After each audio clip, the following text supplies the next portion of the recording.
أعوذ بالله من الشيطان الرجيم بسم الله الرحمن الرحيم يا ربي بالمصطفى بلغ مقاصدنا واغفر لنا ما مضى يا واسع الكرم اللهم صل على سيدنا محمد وعلى آل سيدنا محمد. Subhanallah walhamdulillah wa la ilaha illallah wallahu akbar wa la hawla wa la quwwata illa billahil aliyyil azim. Wiridan dan Syabdul Qadir Al-Jailani Quddisa Sirruh. Subhanallah alhamdulillah wa la ilaha illallah wallahu akbar. Ta eta tah wiridanana urang bacakeun eta lisan urang maca qalbu urang ngabersihkeun amma la yaliku tina perkara anu henteu layak ka Gusti Allah. Gusti Allah maha sempurna, umat nage sempurna, dadamelan nage sempurna sebab timbul tinu maha sempurna. Nyampurnakeun umatna kaayaanana model kos kieu aneka ragam, nu jangkung, nu pendek, nu putih, nu hideung, nu mancung, nu pengek, untuk melengkapi kesempurnaan Gusti Allah. Dibere sehat, dibere gering, dibere sugih, dibere susah, untuk melengkapi kemahasempurnaan Allah. Dibere tenang, dibere riweuh, kuari usum corona untuk menyatakan melengkapi kemahasempurnaan Allah. Hanya wali-wali Allah anu tenang, kabeh menang ti Allah ulah riweuh-riweuh. Menang Allah kabeh. Ra'in pengangon geus jana tanggung jawab, bentuk tanggung jawabnya terhadap masyarakat kumaha bagi urang mah biasa bae ulah riweuh-riweuh urang diriweuhkeun ku perkara nu can karuhan ulah ya Allah ya Rabb tuh ya sucikeun Gusti Allah zahiran wa batinan bahasakeun ku urang subhanallah jero qalbu urang sucikeun sing nyan amala yaliku lah tina perkara nu teu layak sebab Gusti Allah mah maha sempurna. Tembongkeun di kalbu urang ke maha sempurnaan Allah. Saetik-saetik tinggalkeun watak kehewanan urang. Di antara hewan watakna tah hewan. Tinggalkeun perwatakan kehewanan, sucikeun Gusti Allah. Nah, lamun urang geus bisa nyucikeun Gusti Allah ninggalkeun watak kehewanan. Ulah loba teuing dahar mah dahar ngan ulah loba teuing. Cara Ibnu Arabi 30 poe teu dahar teu ngin. Wuduna sabulan sakali. Sabulan sakali. Saha pi jelema ngeunana. Lamun tuan Syabdul Qadir wudu Isya ka subuh 40 poe hiji bae. Urang mah pan sakali salat ge 4 kali hitut. Sakali sholat karena ke Allahu Akbar kacai deui geus milu deui jeung imam 2 rakaat kacai deui Masya Allah mali bejakeun aya lah jelema ge maksud lain urang dia bawaan pula apa itu lah ieu watak kehewananana sebab itu eta kapantina beuteung aya anginan anu henteu stabil makanan jeung minuman mantap Kangjeng Nabi mah ngatur bagi 3 atuh jang dahareun jang inumeun jang lolongkrang urang mah pan lamun can datang ka dican eureun woi siapa atuh puasa mah puasa bae oh berang nama puasa barang magrib koboan eta papan lain ya Allah ya Rabbi tuh tinggalkan perwatakan hewan watak ke hewan ulah lebating dahar ulah lebating nginum ulah lebating sare cukup sampai ting saretnya setengah jam oh ngaheapnya Nggak saya ulah milu balik kan?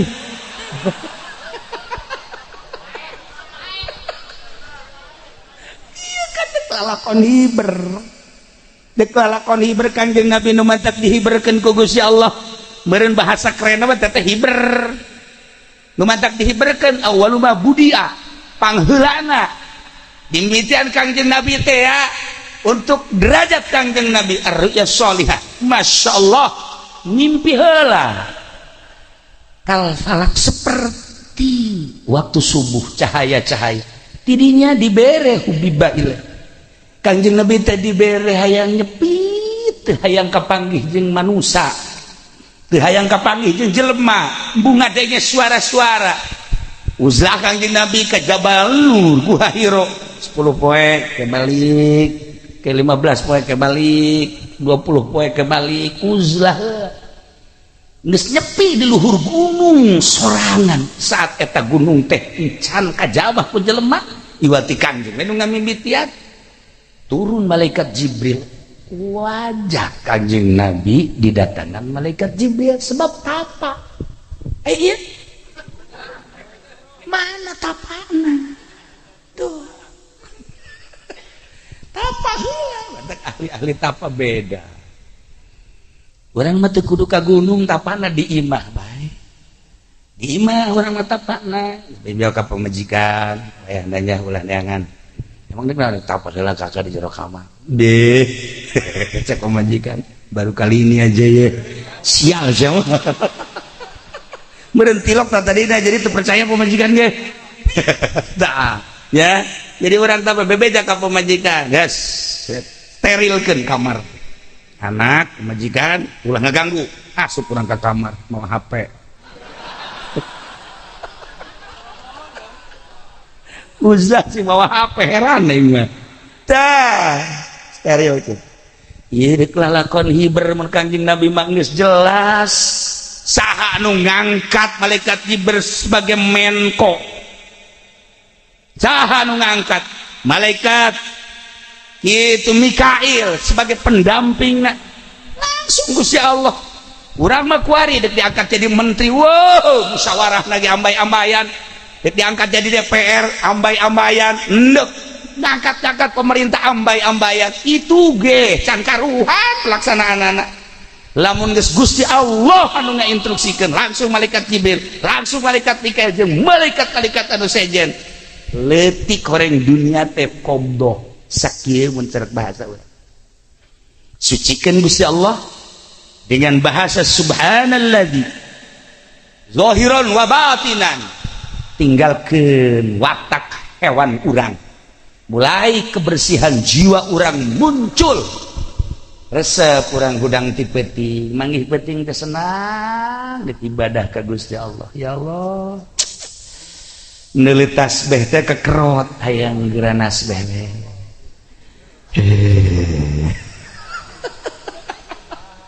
si tolol mah gitu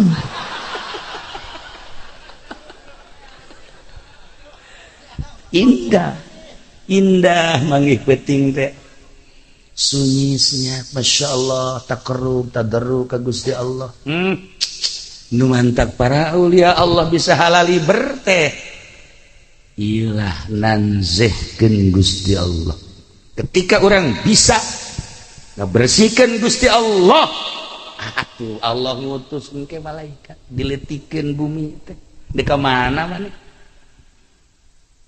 lamun ayeuna para aulia Allah anu model koskarar itu geus kumaha meureun Jakarta geus kumaha meureun Banten geus kumaha meureun Pulau Jawa tetapi kulantaran aya keneh para aulia Allah tentrem pemerintah kajian kena ngomong corona masyarakat aja tentrem tenang naon ya tak iya kunaon ieu masyarakat alhamdulillah boga imanna istimewa ieu kan dilarang ieu urang rame-rame kos ieu itu terus bae lah malah manyana mah usah bodoh lah pae mah kumangke bae ge tah ieu kan geus nekat berarti kan tetap kurang kudu hati-hati jaga eta mah syariat keyakinan tetap ka Gusti Allah bersihkeun Gusti Allah sucikeun Gusti Allah subhanalladzi tinggalkan perwatakan hewanan urang lalaunan mumpung urang masih kene diberi kesempatan hirup sehat lalaunan ketika urang dahar teu bisa ieu nyaritikeun dahar teh inget bae kana mere daharna sakitu bae begitu dahar masyaallah lamun lain Gusti Allah ieu nu ngadatangkeun sangu jamuah ketika kurang di dahar aya rasa inget kanu mere rasa lo baja lemah anu kaya tapi teu karasa rasa sangu teh tuh di rumah sakit Ambalai hayang ngeunah dahar teh hese jutaan nya namanya rumah sakit beuh urang mah masyaallah ieu madu karasa amis uyah karasa asin segala rupa masyaallah masih keneh karasa keneh bae maha suci Allah nu geus mere rasa ka abdi batur mah dipareuman rasa ingat bae kanu merekna ku sakitu ge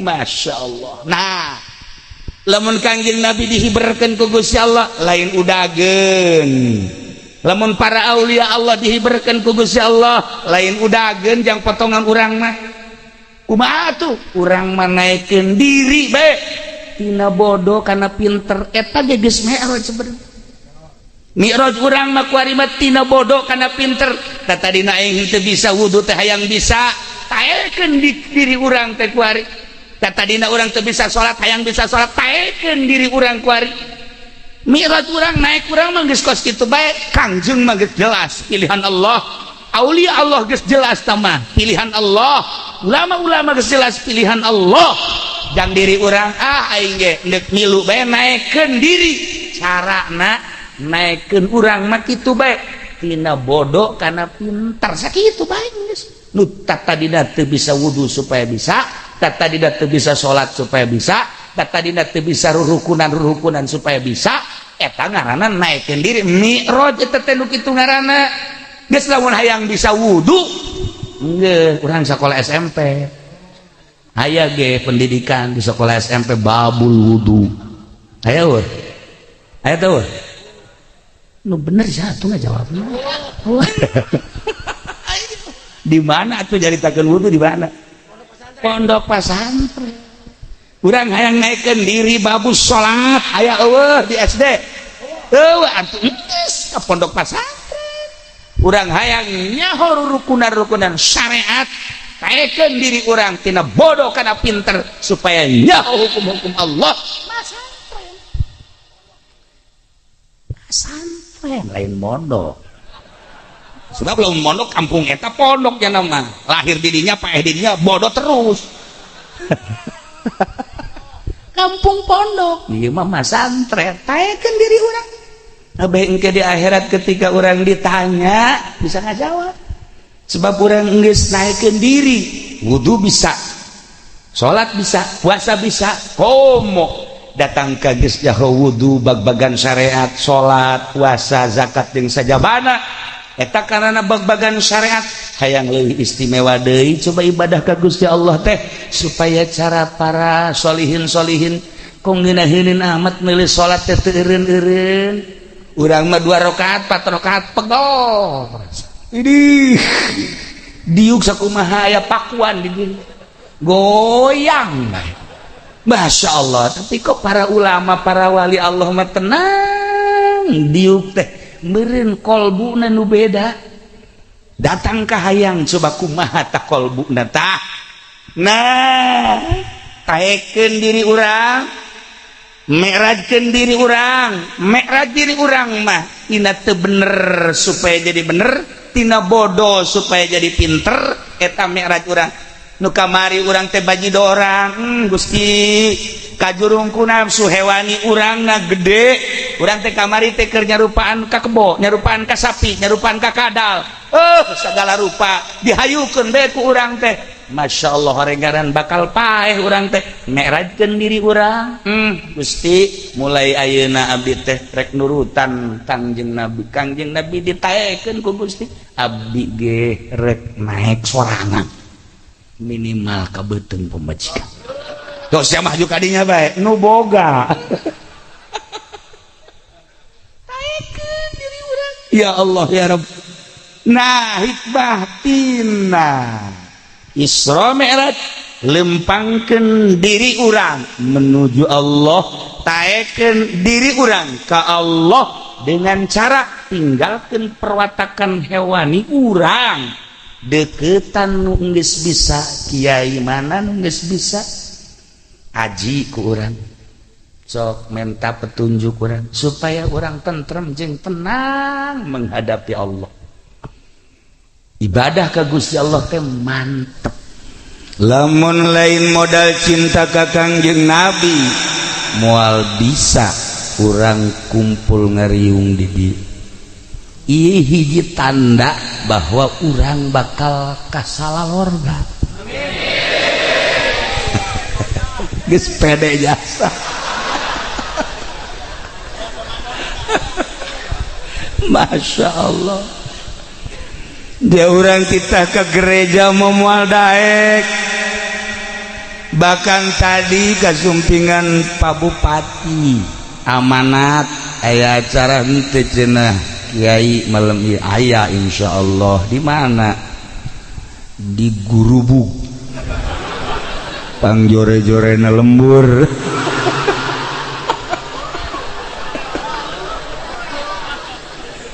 Tapi lamun orang inget ka pawayangan bagus Gurubug. Si Gurubug dalam geus kaluar sarua jeung si eta.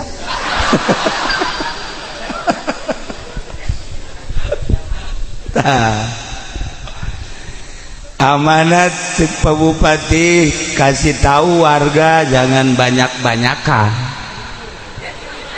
Atuh kumaha nyampeikeun anak. Sehubungan dengan virus corona. Masya Allah, heboh dengan virus, heboh mun didongengkeun mah panjangan teu kudu urang mah biasa bae. Dunia heboh. Ohara ya dengan virus tersebut, dunia heboh sampai kegiatan-kegiatan di berbagai negara libur. Bahkan aya nu geus ngunci negara dikunci. Kegiatan kaji. Bagi santri kos sim kuring, kos abi jeung nu sanesda jeung nu sejena Emang dititah ulah ka mamana ieu? ulah dititah geus dititah ulah ka mamana geus caricing di imah bae, kami mah geus dibaheula kitu teh. Ya kuari Amerika kakarak nita cicing di imah katolonjoknya na. Atuh kami mau unggal ngaji dulur, ulah sok ka mamana di imah bae. Enggeus ibadah bae di imah. Ulah sok keluar-luar acan tah karak nyaho nya kuari. Asana lamun ieu kadenge ku Amerika, woi, kalaluar deh atuh sia. Jada pajar urang sok kalaluar. Hajut teu dititah caricing, geus tibaheula. Lu sok ka mamana. Sieuna bae teu ngejeding.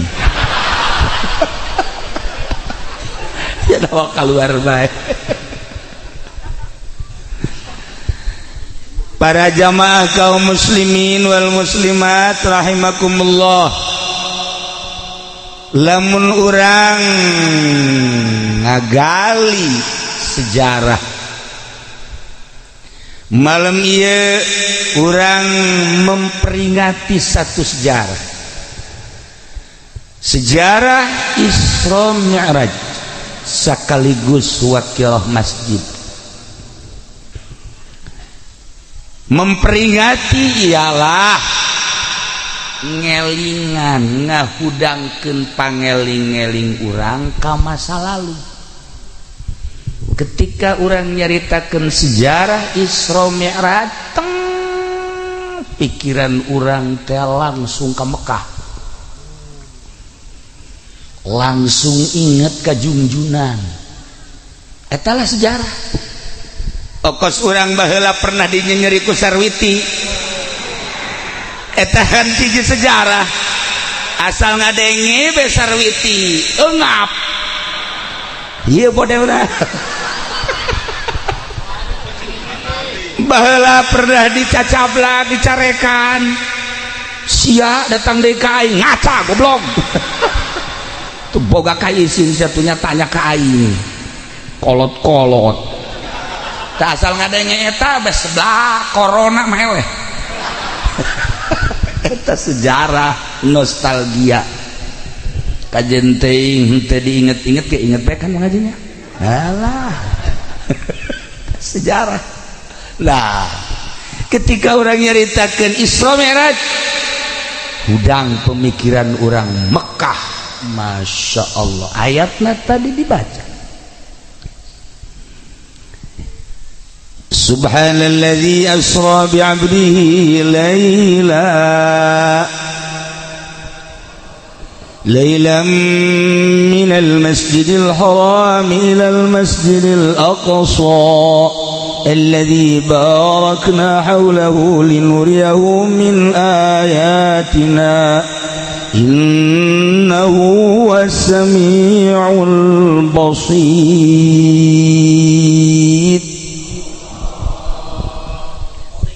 Ayat eta indah, kaindahanana dimimitian ku bahasa tanzih. Subhanallah eta teh pihartieuna wallahu a'lamu bimuradih, maha suci Allah. Nyaritakeun Isra berangkat minal Masjidil Haram ilal Masjidil Aqsa sakicep. Di Masjidil Aqsa naik ke Sidratil Muntaha sakicep. Turun deui di Sidratil Muntaha ka Masjidil Aqsa Ilya sakicep. Di Masjidil Aqsa balik deui ka Masjidil Haram sakicep. Masya Allah. Nu matak dimimitian ku subhanallah maha suci Allah. Urang dititah ngebersihkeun Gusti Allah maca tanzih subhanallah. Lamun urang geus bisa ngebersihkeun Allah zahiran wa batinan, bahasana make subhanallah, batina bersihkeun. Allahumma lam yalid walam, Allahumma la ta'khudhu sinatu wala, teu boga anak teu dianakeun jeung Allah mah teu pernah sare teu pernah nundutan. Sieu mah Pak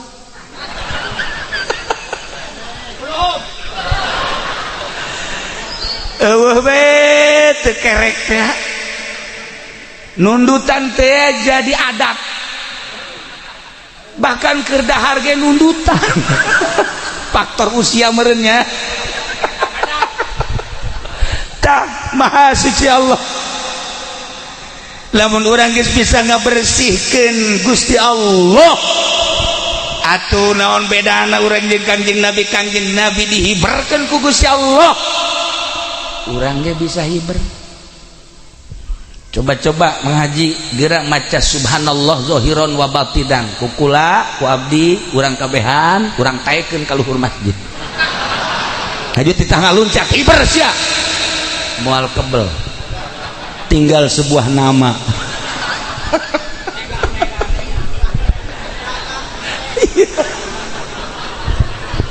Iberkeun ku urang. Masya Allah. Teh ya. Nu matak Imam Jalaluddin Rumi nyarita. Ya insan, wahai manusia. Mun mahasa urang da mah kieu bae anjang dina kitabna hese di kitabna. Anjeun adalah manusia anu nyekutukeun ka setan. Kamu adalah bersekutu dengan setan dalam dirimu, dan kamu adalah bersekutu dengan malaikat dalam dirimu. Maka di diri urang teh aya dua persekutuan, hiji bersekutu jeung setan, kadua bersekutu jeung malaikat. Maka cek Imam Jalaluddin Rumi, tinggalkanlah watak setanmu di belakang ketika engkau bisa meletakkan watak setan, engkau akan terbang melebihi malaikat. Eta bahasa wali Allah. Lamun urang bisa meletakkan watak kesetanan urang berarti bersekutu jeung malaikat. Lamun urang bersekutu jeung malaikat, kos Kangjeng Nabi didatangkan malaikat Jibril, kemudian dioperasi, terus dibersihan, berelah hikmah jeung sajabana, terus diberi kendaraan buruk, berangkat jeung malaikat. Nah, eta malaikat Jibril sanajan Haji Pendi kula 100% insyaallah moal kebel deui bakal kadatangan malaikat.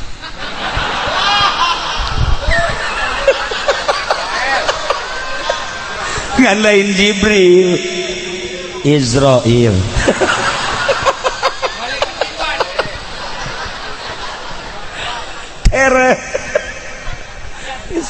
Rada pantas lah gitu.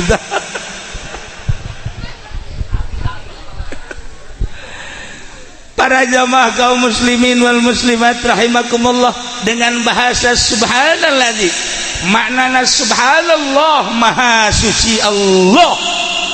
Bersihkan kurang gara Gusti Allah di benak hati orang, maha suci Allah. Lamun orang geus bisa ngabersihkeun Gusti Allah seutuhna, sarua urang ge bakal babaturan teh jeung malaikat.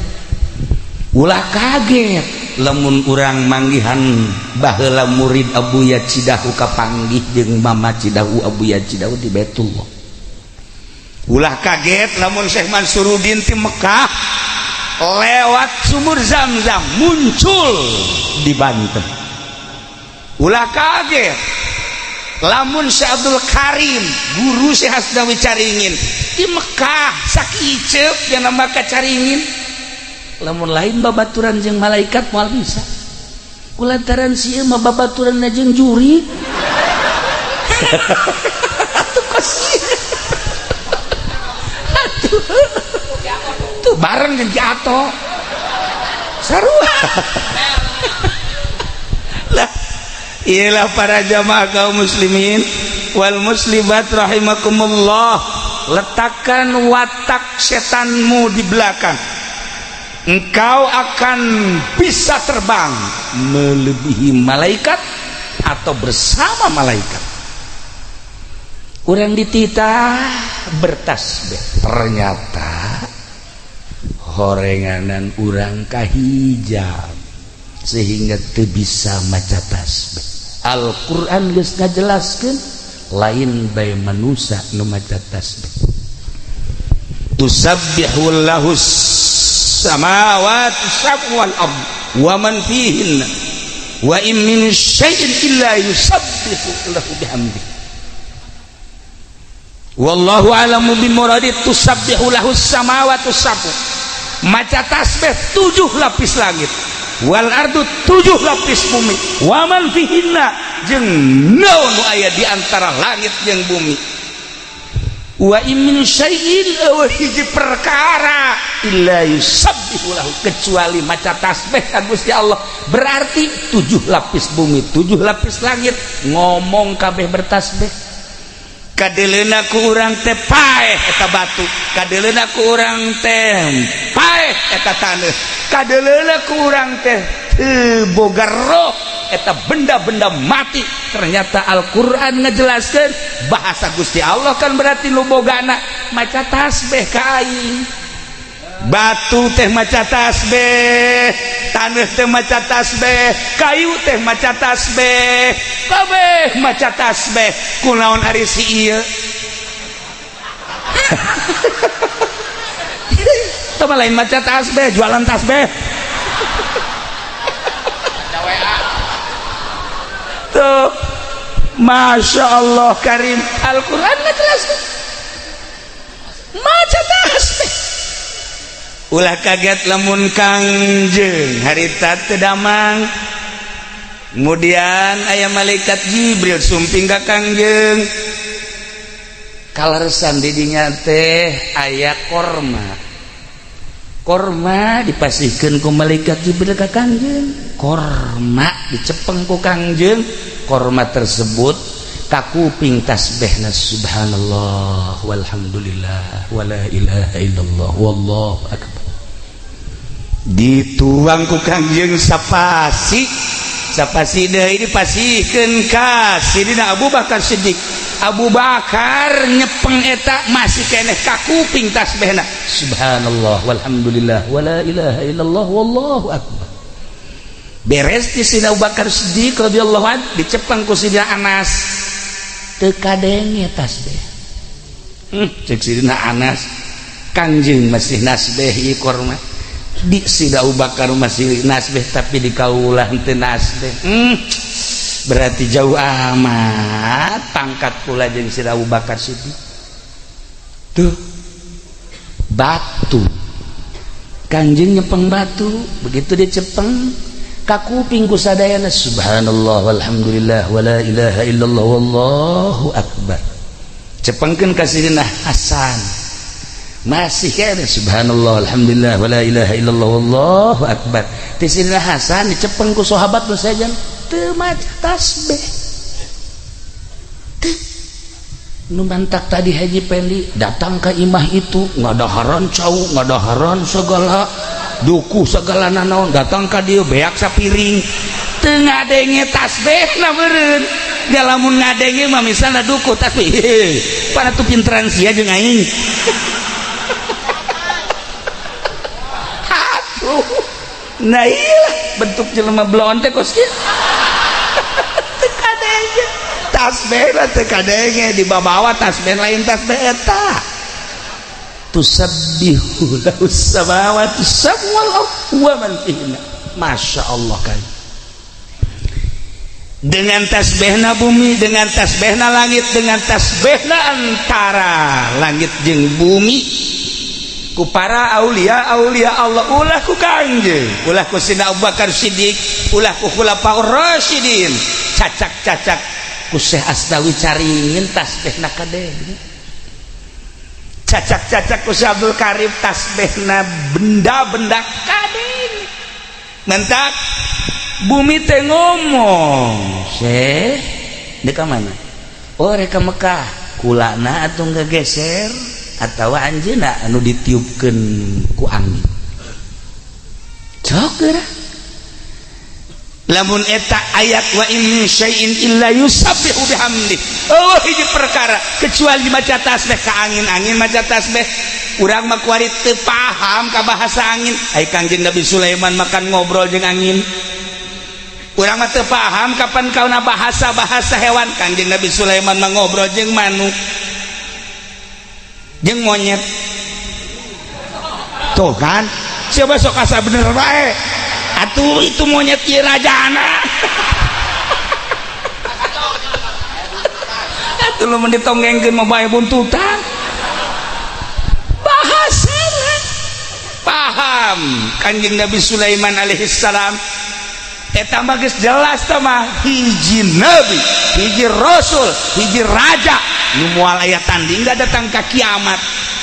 Atuh Kangjeng Nabi urang meleuwih ti eta segala rupa. Salam ka Kangjeng, ngobrol jeung Kangjeng, onta ngobrol, mau ngobrol, domba ngobrol, batu-batu. Salam ka Kangjeng, assalamualaikum ya Rasulullah, assalamualaikum ya Habiballah. Masya Allah, batu bae uluk salam kunaon urang hese jasa salam. Ngebaget jasa ieu urang gurubug ya. Salam ka Kangjeng, Masya Allah karim. Nah ialah diawali ayat subhanalladzi asra bi'abdihi laila. Baca tasbih.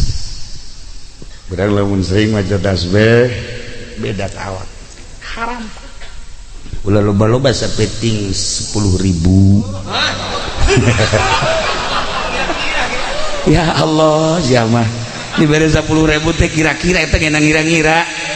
Ya Allah ayo loba teh mah 1.000 100 bakalna moal maca ieu mah budak.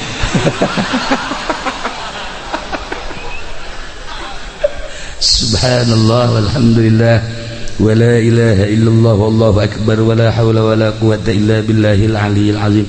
Wiridan dan Syabdul Qadir Al-Jailani Quddisa Sirruh. Subhanallah, alhamdulillah, wala ilaha illallah, wallahu akbar.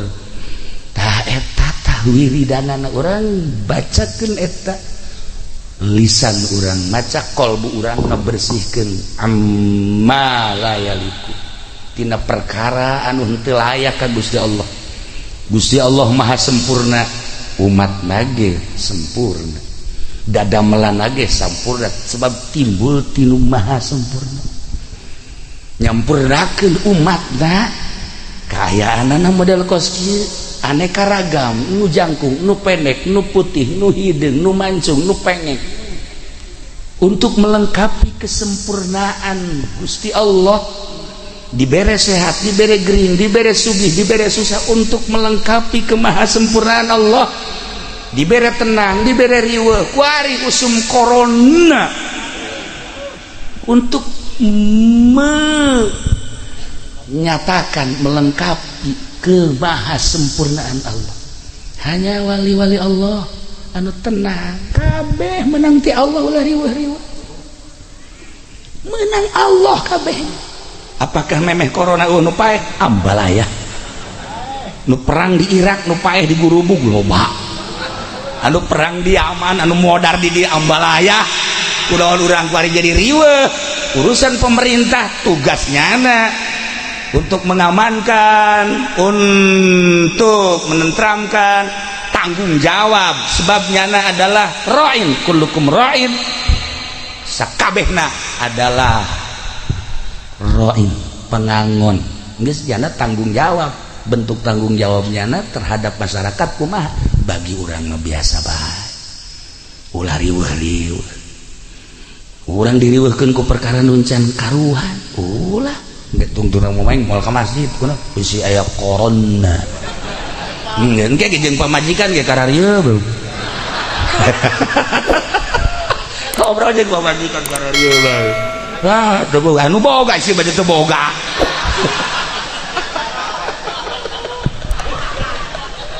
Ya Allah ya Rabb. Tuh. Ya, sucikeun Gusti Allah zahiran wa batinan.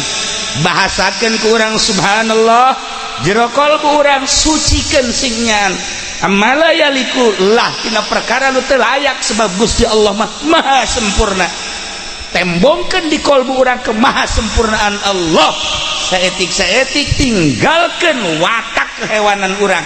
Di antara hewan watakna urang deuleu ka solear eta monyet lamun didatangan ku urang haju dibere cau rebut. Sarua kos tadi we. Perebutan tadi. Ieu na biang perebut ieu mah. Raja malah. Eta watak hewan. Nomor kedua na hewan mah teu meunang be, manggih kangeunna haju bae nundutan. Hewan mah aya pan di dieu ge anu keur ngaji ge hees. Sakitu ge keur ngaji hees. Atuh komo melain keur ngaji tah mah budak bahasa perang ge perangnya nama batur ka mamana nya kerek. Heuy perang heuy. Masya Allah bener pertama kadal aja sebenarnya. Ya Allah tuh eta watak hewan. Tah urang tingali hewan-hewan cek Imam Jalaluddin Rumi. Aya nu ngaran monyet kos kitu watakna, aya nu ngaran kadal kos kitu watakna, aya nu ngaran munding. Munding so teh di Bandung di dieu mah kebo. Eta kebo mah panjana mah atuh terus bae di kandang ge ngerekes bae panjana. Di kandang ge ngagayeman bae. Atuh teu beda jeung si eta kitu bae. Ieu mah watak hewan aya kabeh dinya anak. Malah ieu mah hampir jeung ore koros sapagodos. Tah hewan tinggalkeun perwatakan kehewanan, sucikeun Gusti Allah. Nah, lamun urang geus bisa nyucikeun Gusti Allah ninggalkeun watak kehewanan. Ulah loba teuing dahar mah dahar ngan ulah loba teuing.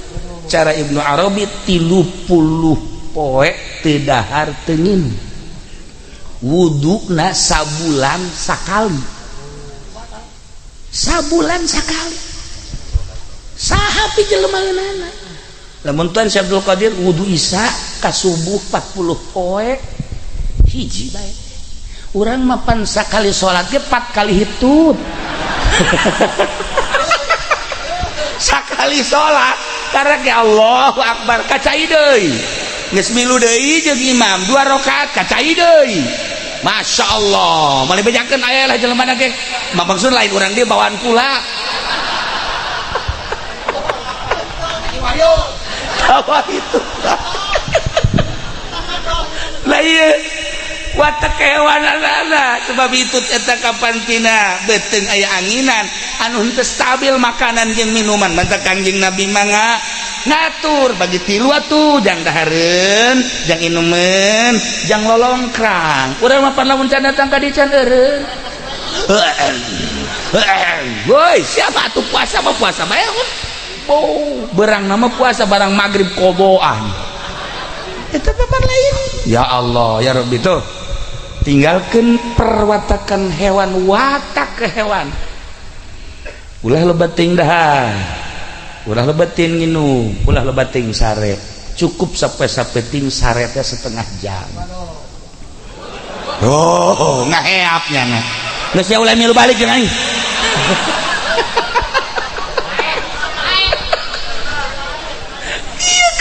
lakon hiber dek lakon hiber Kangjeng Nabi nu mantak dihiberkeun ku Gusti Allah meureun bahasa keren mah teh hiber nu mantak dihiberkeun awaluma budia pangheulana dimimitian Kangjeng Nabi teh ya untuk derajat Kangjeng Nabi ar-ru'ya sholihah masyaallah mimpi heula kal falak seperti waktu subuh cahaya-cahaya tidinya dibere hubibah ilaih Kangjeng Nabi teh dibere hayang nyepit teu hayang kapanggih jeung manusia teu hayang kapanggih jeung jelema bunga denge suara-suara uzlah Kangjeng Nabi ka Jabal Nur Gua Hiro 10 poe ke balik ke 15 poe ke balik 20 poe ke balik uzlah geus nyepi di luhur gunung sorangan saat eta gunung teh encan kajabah ku jelema iwati Kangjeng nu ngamimitian turun malaikat Jibril wajah Kangjeng Nabi didatangan malaikat Jibril sebab tapa iya mana tapana tuh tapa heula badak ahli-ahli tapa beda urang mah teu kudu ka gunung tapana di imah bae di imah urang mah tapana bebel ka pamajikan wayah nanya ulah neangan emang nek tapar heula kakak di jero kamar deh cek pemajikan baru kali ini aja ya sial siapa meureun tilok tadina jadi teu percaya pemajikan ge tah ya jadi urang teh bebeja ka pemajikan geus sterilkeun kamar anak pemajikan ulah ngaganggu asup urang ka kamar mau HP uzlah si bawa HP heran nih mah dah stereo itu ieu deuk lalakon hiber mun Kangjeng Nabi mah geus jelas saha anu ngangkat malaikat Jibril sebagai menko saha anu ngangkat malaikat kitu Mikail sebagai pendampingna langsung Gusti Allah urang mah kuari deuk diangkat jadi menteri wow musyawarah lagi ambay-ambayan diangkat jadi DPR ambay-ambayan endek ngangkat-ngangkat pemerintah ambay-ambayan itu ge can karuhan pelaksanaanana lamun geus Gusti Allah anu ngainstruksikeun langsung malaikat Jibril langsung malaikat Mikail jeung malaikat-malaikat anu sejen leutik horeng dunia teh qobdoh sakieu mun cerek bahasa urang sucikeun Gusti Allah dengan bahasa subhanalladzi zahiran wa batinan tinggalkan watak hewan urang mulai kebersihan jiwa urang muncul resep urang hudang ti peuting manggih peuting teh senang ibadah ka Gusti Allah ya Allah neuleuh tasbih teh kekerot hayang geura nasbih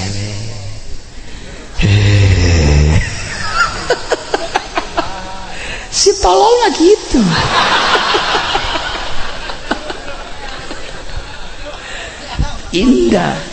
indah manggih peuting teh sunyisnya Masya Allah takarrub tadarruk ka Gusti Allah. Nu mantap para aulia Allah bisa halali berteh iyalah nanzehkeun Gusti Allah. Ketika orang bisa ngabersihkeun Gusti Allah, atuh Allah ngutus engke malaikat diletikeun bumi teh di ka mana maneh. Lamun ayeuna para aulia Allah anu model koskarar itu geus kumaha meureun Jakarta, geus kumaha meureun Banten, geus kumaha meureun Pulau Jawa. Tetapi kulantaran aya keneh para aulia Allah tentrem.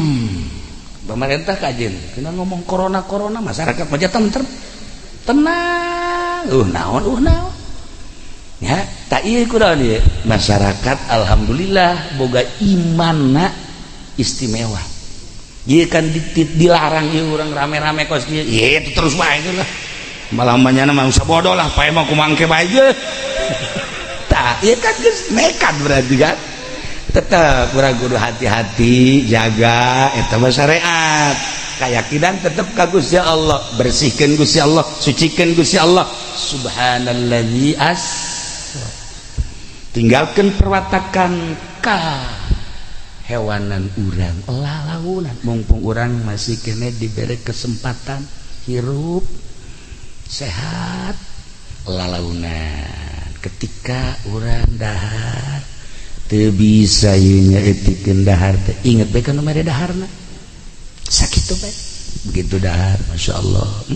Lamun lain Gusti Allah ieu nu ngadatangkeun sangu jamuah. Ketika kurang di dahar aya rasa inget kanu mere rasa lo baja lemah anu kaya tapi teu karasa rasa sangu teh tuh di rumah sakit Ambalai hayang ngeunah dahar teh hese jutaan nya namanya rumah sakit be urang mah masyaallah ieu madu karasa amis uyah karasa asin segala rupa masyaallah masih keneh karasa keneh be maha suci Allah nu geus mere rasa ka abdi batur mah dipareuman rasa. Ingat bae kanu merekna ku sakitu ge masyaallah. Nah lamun Kangjeng Nabi dihiberkeun ku Gusti Allah lain udageun. Lamun para aulia Allah dihiberkeun ku Gusti Allah lain udageun jang potongan urang mah kumaha tuh urang mah naekeun diri bae tina bodoh kana pinter eta ge geus mi'raj sebenarnya. Mi'raj urang mah kuari mah tina bodoh kana pinter kata dina aing teu bisa wudu teh hayang bisa taekeun diri urang teh kuari kata dina urang teu bisa salat hayang bisa salat taekeun diri urang kuari.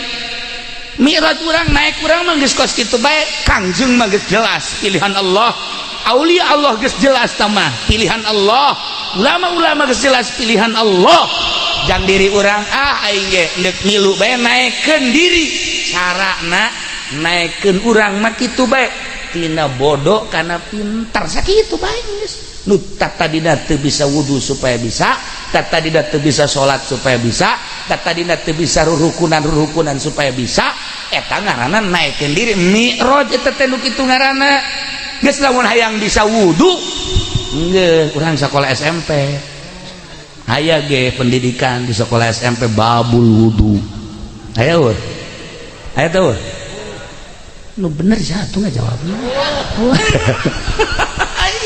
Di mana tuh jaritakeun wudu di mana? Pondok pesantren. Urang hayang naikkeun diri babus salat aya eueuh di SD. Eueuh atuh geus ka pondok pesantren.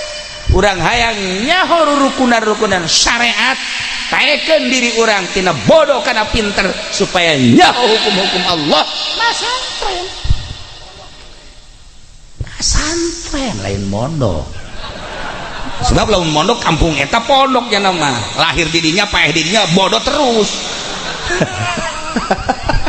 kampung pondok ieu mah pesantren taekeun diri urang abe engke di akhirat ketika urang ditanya bisa ngajawab sebab urang geus naekeun diri wudu bisa salat bisa puasa bisa komo datang ka geus jaho wudu bag-bagan syariat salat puasa zakat jeung sajabana eta karana bag-bagan syariat hayang leuwih istimewa deui coba ibadah ka Gusti Allah teh supaya cara para sholihin kong ngeunaheun amat meuli salat teh teu eureun-eureun urang mah 2 rakaat 4 rakaat pegol ini diuk sakumaha aya pakuan di dieu goyang Masya Allah. Tapi kok para ulama para wali Allah mah tenang diuk teh meureun kolbuna nu beda datang ka hayang coba kumaha tak kolbuna tah nah taekeun diri urang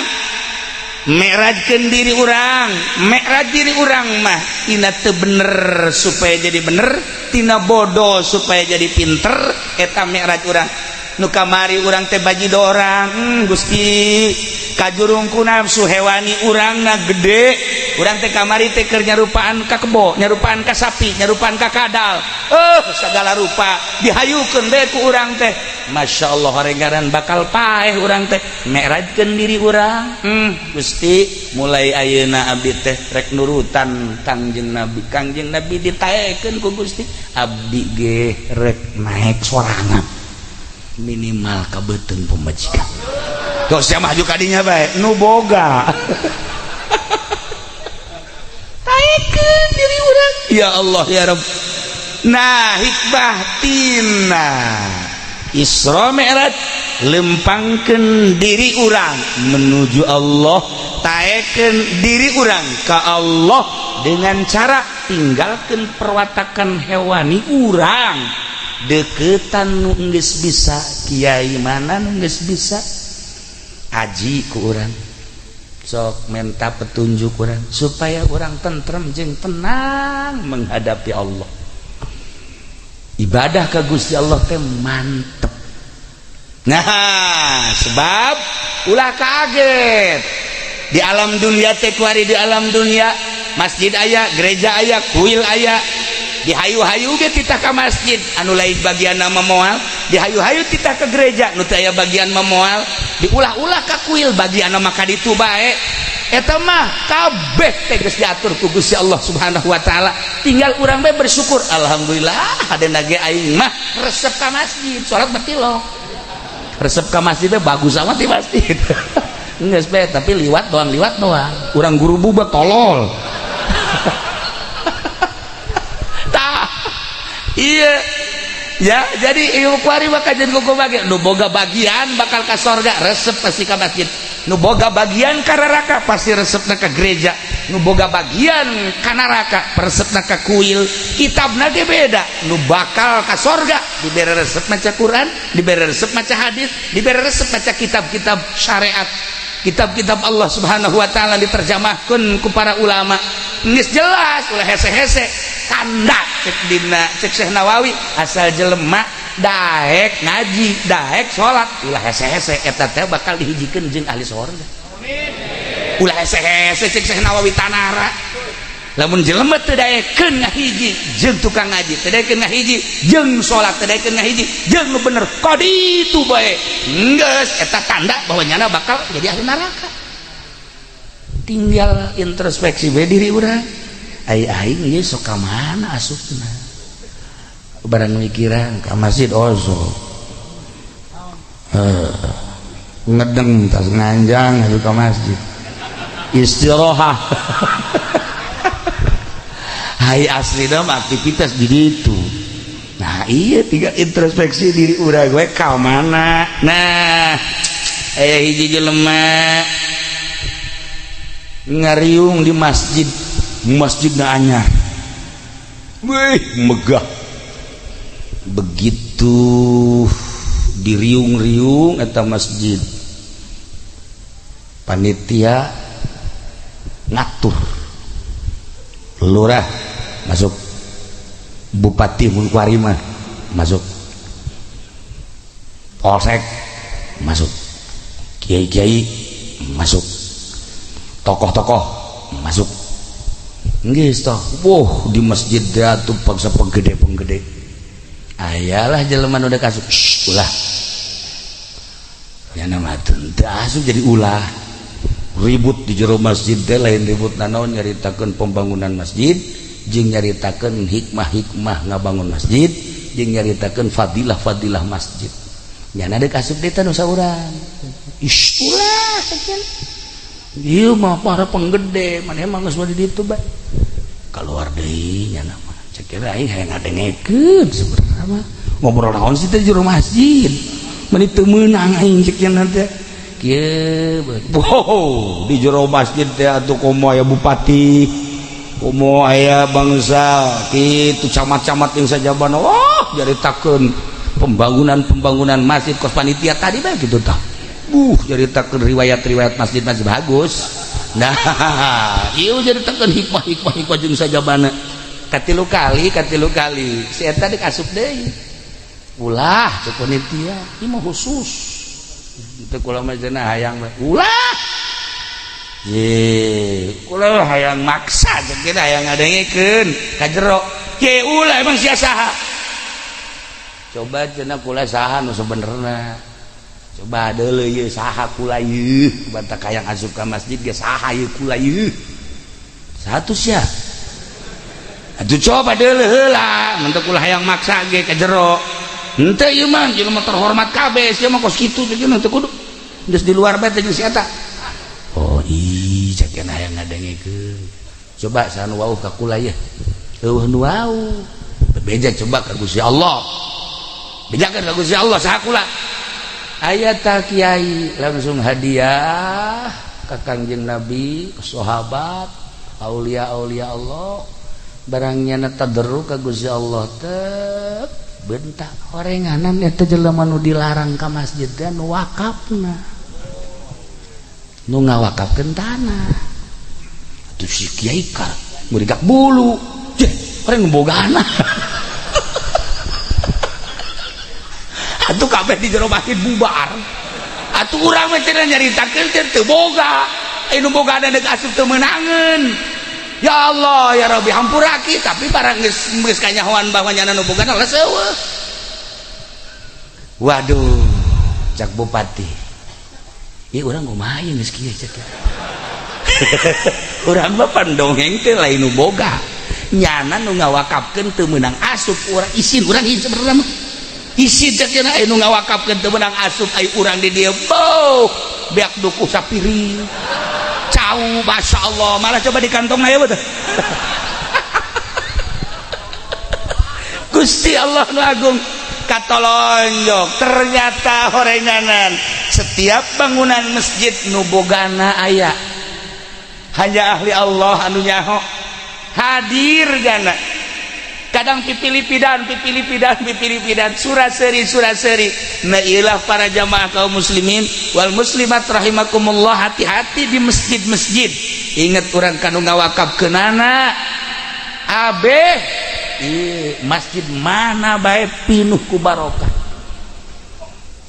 barokah sesuai jeung ngaranna ieu Masjid Al Barokah ya ulah cara di hiji lembur di ditu masjid dijual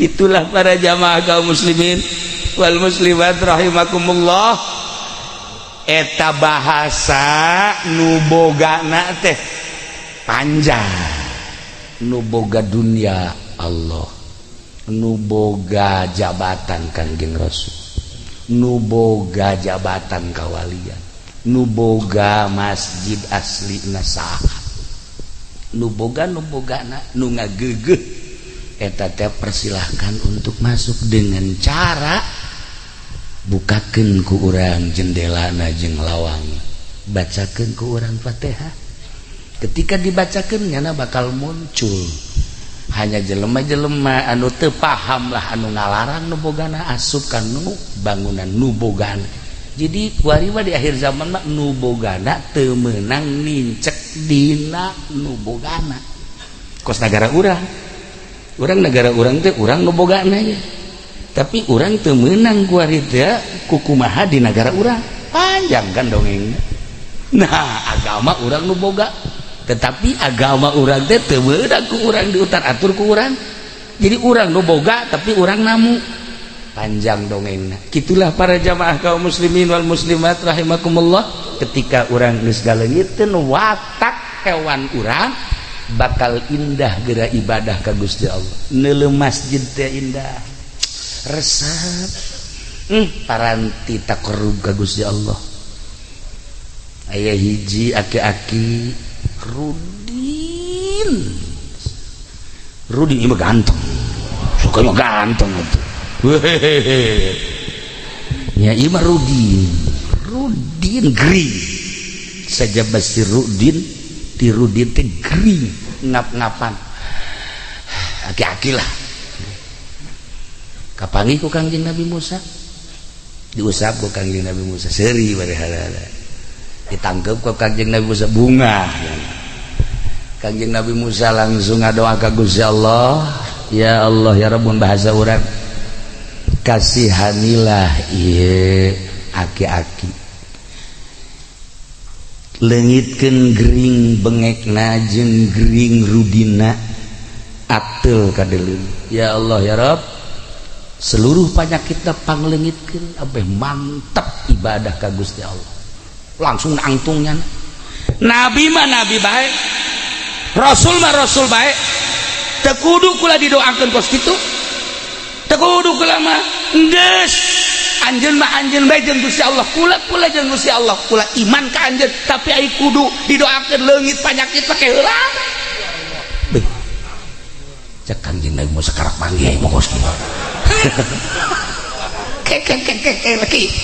Laki kayak ge pan batur bae teh lamun hayang cager teh kajeun teh ngajualan taneuh, ngajualan banda imah sekalipun bahkan mitoha dijual.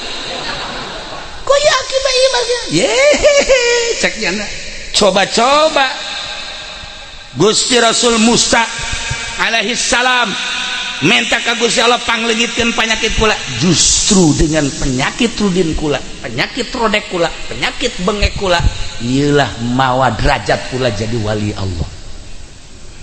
Lamun dileungitkeun penyakit kula, mungkin kewalian kula eueuh teu nyaho meureun anjeun, kula teh indah ku penyakit sebab deukeut ka Gusti Allah, kula bisa hiber deuk ka mana bae ge lantaran penyakit. Si ieu teu bisa hiber teh lantaran sehat. So teu bisa hiber sih mah tuh. Sehat geus kolot sehat bae mah jae ge Firaun tuh pernah gering mah. Tuh ya Allah ya Rabb. Nah jadi kieu maksudnya ketika orang diangkat derajat beda-beda, aya nu beres susah bae kiai kajeun teu kiai ge susah bae eta di dinya bakal diangkat derajat tapi sahiber teh kiai. Aya anu geus mah sedih bae heran mah ngajoak bae urusan kos kitu teh tah. Aya nu dibere gering bae tah. Eta teh anu diangkat derajat. Aya jelema ditinggalkeun pamajikan. Nah, eta mah lain diangkat derajat kesepian tah mah. Lain macam-macam. Haja Gusti Allah lah anu ngatur kana hambana nu diangkat derajat. Nah, tinggal urang we deuk dikukumahakeun ge kumaha Gusti Allah, da penting urang deukeut ka Gusti Allah dengan cara taekeun diri urang ibodo ka pinter ngaji beres geus. Isra Mi'raj urang mah ngaji bae geus. Nyaritakeun Isra Mi'raj Kanjeng sering tapi gunaon perubahan isrokeun mi'rajkeun diri urang. Lamun urang pinter engkena moal kabalinger, pinter moal salah. Ulah cara orang Madura mah kan eta kos gitu nyana kan naik becak nanjak, begitu nanjak di luhur pas lampu merah berem lah cek nyana teh nya capek kudu eureun pan mah becak cek nyana teh untuk kudu eureun mangke kudu ngos-ngosan deui dilangsungkeun bah watu nu tidieu-tidieu tu kan ngarem kabeh mesti katabrak artinya nama tenang we tinggal polisi goblok sia teu bisa diatur amat ieu lampu merah tetep bae nama seribet ya goblok kumaha teh jawabanna urang Madura mun aing teu goblok ge moal ngabeca aing goblok teh aing ngabeca puguh we sakaditu si aing tinggal polisi be sia teh nu salah aing eta teh jelema kos kitu teh salah apa bener wallahu alam kos jelema dongeng di kitab Thariqah aya jelema gering masuk rumah sakit ieu teh kudu tambah darah cara kecuali tambah darah. Ditanya siap tambah darah, sangat siap, tapi kulama embung darah DPR, embung darah pemerintah, embung darah pamalingan. Emang kunaon? Lamun kula ditambah darah ku DPR moal ngeunaheun ibadah ka Gusti Allah, pasti utang hitung bae. Proyek-proyek. Lamun kula dibere darah pamalingan, atuh engke sehat mah sehat ngan maling melulu. Lamun kula dibere darah pamarentah, atuh moal beres geus urusanana. Embung kula mah. Kuduna darah kiai. Ahli Allah karek kula daek. Neangan darah kiai teu manggih. Ayana DPR nu siap teh dulurna DPR, dulurna pemerintah, dulurna pemalingan. Embung aing mah. Embung cek dokter teh ieu mah kan lamun teu tambah darah paeh. Akhirnya nyana terus bae ngapa paeh. Teh eta teh anu salah apa bener sih? Nyana teh teh kudu tambah darah, tapi darahna embung ti pamarentah, embung ti DPR, embung ti pamalingan, datang ka paeh. Cek urang mah atuh maningan ge pertahankeun bae. Ieu sanyana teh mempertahankeun hirup nya melalui tambah darah, tapi embung darah sambarangan sampai paehna. Salah apa bener sih nyana? Coba pikir ge kurang. Pikir ge kurang. Masyaallah karim. Ketika madahanana dikubur, sagesa dikubur diimpikeun ku wali Allah seserian jana. Indah cek jana kula paeh lantaran nikmat da kapanggih jeung Gusti Allah. Lamun kula ditambah darah syariatna bisa hirup syariatna, tapi meureun kula jadi pamalingan. Tapi meureun kula teh jadi anu mempertahankan kejujuran demi medang ridho Allah kajen teuing paeh tah model. Urang mah pan lain kitu, lamun tambah darah, kumaha mun darah aja pendek kajen. Atung kene sia ngoplos karung malul, oh masalah. Yang mana penting hirup kajen jadi sepeleng elos. Ya Allah ya Rabb. Nah ialah buat perhitungan untuk menuju ridho Allah. Pinterkeun diri urang, isrokeun diri urang, merajkeun diri urang. Jelema nu geus meraj aki-aki didoakeun supaya sehat, carekan Kangjeng Nabi Musa geus meraj ka Gusti Allah. Jelema nu geus berbaring di rumah sakit daripada acak-acakan tambah darah bisa naon mempertahankan hirup tapi kadituna bakal cilaka. Moal aing mah kajeun teuing paeh isrokeun merajkeun. Ketika orang geus diisrokeun dimeratkeun diri orang, tinggalkan kezaliman, tinggalkan kebiadaban, tinggalkan kesalahan.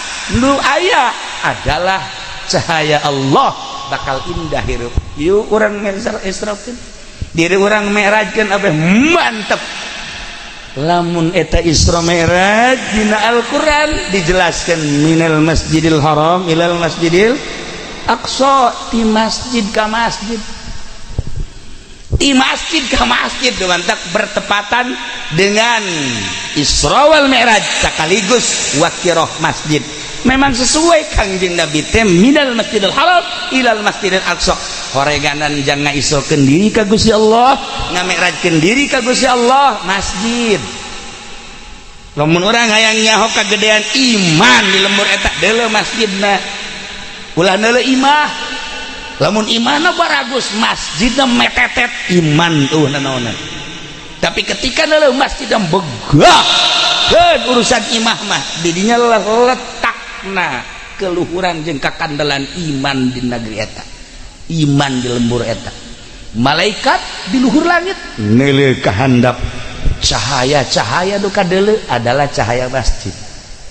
Sakumaha urang di dunia neuleuh ka luhur langit nu kadeuleu cahaya-cahaya bintang.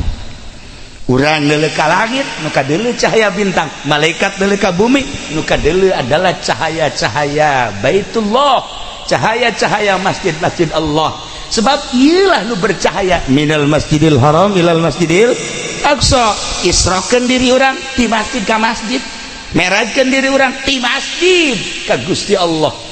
Mantak steril masjid mah hiji nu junub teu meunang di masjid, nu head teu meunang di masjid, ngomong dunia teu meunang, bangunanana sarua jeung desa sarua ieu teh material nama batakna sarua, kesikna sarua, besina sarua, semenna sarua, tapi geus wujud bentuk jadi masjid, jadi berbeda jeung kantor DPR, berbeda jeung kantor sejen.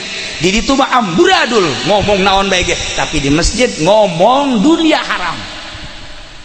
Beda masjid sebab naon dia? Jang mi'raj ka Gusti Allah Subhanahu wa ta'ala. Para jamaah kaum muslimin wal muslimat rahimakumullah, loba hikmah-hikmah nu ku urang dicaritakeun jang menggugah hati urang, ieu isrokeun diri urang, ieu mi'rajkeun diri urang. Contoh Kangjeng Nabi urang, contoh para khulafaur rasyidin, contoh para aulia Allah, contoh para ulama-ulama. Urang mah geus bae ngamerajkeun diri urang, ti bodoh supaya pinter, ti teu nyaho supaya nyaho, ti kurang pati bisa ibadah jadi bisa, ti teu ngeunah ibadah jadi ngeunah. Etalah mi'raj urang ka Gusti Allah Subhanahu wa ta'ala. Malam ieu hiji wakiro urang doakeun mudah-mudahan ieu masjid dibere kuat, dibere tentrem nu ngeusina, dibere tenang nu ngeusina, dibere lipat ganda ganjaranana. Mun tadi kula dongeng nu bogana eta teh horeganan ngaharepkeun jeung nampaan kana ganjaran-ganjaran anu luar biasa. Iraha di waktu ieu mah keur carita bahwa urang teh kuari gunting pita masjid sesuai jeung Isra Mi'raj minal Masjidil Haram ilal Masjidil Aqsa. Sakali deui para jamaah kaum muslimin wal muslimat rahimakumullah, nu can bisa wudu, can bisa salat, wayahna isrokeun diri urang, mi'rajkeun di pondok pesantren. Cenah geus kolot, ulah neuleuh kolotna, mumpung hirup keneh encan bisa mantep ibadah ka Gusti Allah, tanyakeun ka kiai. Gitulah para jamaah kaum muslimin wal muslimat rahimakumullah, aslina tina Isra Mi'raj tadi bersihkeun Gusti Allah dengan tasbih, lobakeun maca subhanallah walhamdulillah wala ilaha illallah wallahu akbar. Eta lamun disingkat bae cukup bae subhanallah subhanallah subhanallah subhanallah subhanallah. Urang ulah eleh ku hiji pedagang, aya hiji pedagang anu osok ka pasarna teh ya jam 2:30, tukang sayur berarti. Satu ketika manehanana ka pasar burung purukututna sasada, kunaon kadengena lain purukutut, kadengena subhanallah subhanallah subhanallah. Atuh kaget isuk-isuk ka iwakula, aya naon si Mbak deui, si Mbak lain lalaki acan. Ada apa Mbak? Saya mau ke pasar kok, burung purukutut saya itu kedengarannya subhanallah subhanallah. Ih kurang murid gak boleh sih jelema teh lain sih. Iya tuh jadi kita pernah ngadenge. Subhanallah bener Mbak, bener. Saya mah masyaallah. Emang kerjaan Mbak apa? Saya ke pasar. Sebelum ke pasar saya kan kalau bangun ntar jam 2 terus mandi terus wudu terus sholat. Habis sholat saya kemas-kemas terus ke pasar. Paingan cek pula bisa ngadeng atau tahajud heula. Sih ieu. Sakalina tahajud berang peuting. Manya tahajud berang peuting. Gitulah para jamaah kaum muslimin wal muslimat rahimakumullah, renungkeun tina hikmah Isra Mi'raj ieu. Baca tasbihna subhanallah subhanallah subhanallah subhanallah. Isrokeun diri urang jeung mi'rajkeun diri urang dengan cara haekeun ka nyaho urang ngaji berarti. Gitulah mudah-mudahan urang kabehan nu kumpul di dieu khususna umumna dulur-dulur urang kabehan ditangtayungan ku Gusti Allah tina berbagai penyakit-penyakit nu kuari keur meujana rame, tina berbagai wabah-wabah anu lainna, tina berbagai penyakit-penyakit anu lainna.